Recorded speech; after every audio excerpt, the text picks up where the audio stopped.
റമദാനിലല്ലേ ശരിയായ സ്വാതന്ത്ര്യമുള്ളത്. റമദാനിൽ കയ്യെത്താവുന്ന ദൂരത്ത് ചായക്കോപ്പയുണ്ട്, കയ്യെത്താവുന്ന ദൂരത്ത് ചോറുണ്ട്, വിഭവങ്ങളുണ്ട്, പഴങ്ങളുണ്ട്, മധുര പലഹാരങ്ങളുണ്ട്.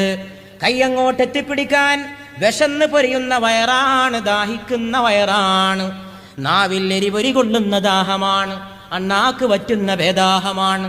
കൈയൊന്ന് നീട്ടാൻ മോഹം തോന്നുമ്പോഴും ഉള്ളിൻ്റെ ഉള്ളിൽ നിന്ന് മന്ത്രം വരുന്നു, നിന്റെ റബ്ബിനെ ഓർത്തുകൊണ്ട് നീ പട്ടിണി കിടക്കുകയാണ് ചെയ്യല്ലേ. റമദാൻ അതുകൊണ്ട് ഭക്ഷണ പദാർത്ഥങ്ങളുടെ അടിമത്വത്തിൽ നിന്ന് സ്വാതന്ത്ര്യം പ്രഖ്യാപിക്കുന്നു. ചായയോടുള്ള അടിമത്തം, ചോറിനോടുള്ള അടിമത്തം, ആഹാരപാനീയങ്ങളോടുള്ള അടിമത്തം, അതിൽ നിന്നുള്ള ഫ്രീഡം, സ്വാതന്ത്ര്യ പ്രഖ്യാപനം, അതൊരു വലിയ സ്വാതന്ത്ര്യമാണ്. ആഹാരം മനുഷ്യന് മുമ്പിൽ ഏറ്റവും വലിയൊരു ദൗർബല്യല്ലേ? ആഹാരല്ലേ മനുഷ്യനെ രോഗിയാക്കിയത്.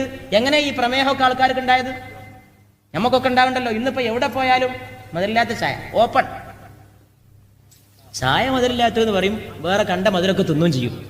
അതാ നമ്മൾ ആൾക്കാരുടെ ഒരു സ്വഭാവം. ഞാൻ അവരോട് പറയുകയാണ്, നിങ്ങൾക്ക് രോഗമുണ്ടെങ്കിൽ നിങ്ങൾ വളരെ നിയന്ത്രിക്കണം. പ്രമേഹത്തിന് മരുന്നില്ല. ഭക്ഷണം നിയന്ത്രിക്കൽ, ഡയറ്റ് കൺട്രോൾ, അത് മാത്രമാണ് അതിന്റെ സിദ്ധൌഷധം. രോഗം മാറാൻ നമ്മൾ നിയന്ത്രിക്കണമല്ലോ. കയ്യിന് പട്ടിണിയാണ്, കണ്ണിന് പട്ടിണിയാണ്, നാവിന് പട്ടിണിയാണ്, കാതിന് പട്ടിണിയാണ്, ഹൃദയത്തിന് പട്ടിണിയാണ്, എല്ലാറ്റിനും നോമ്പാണ്.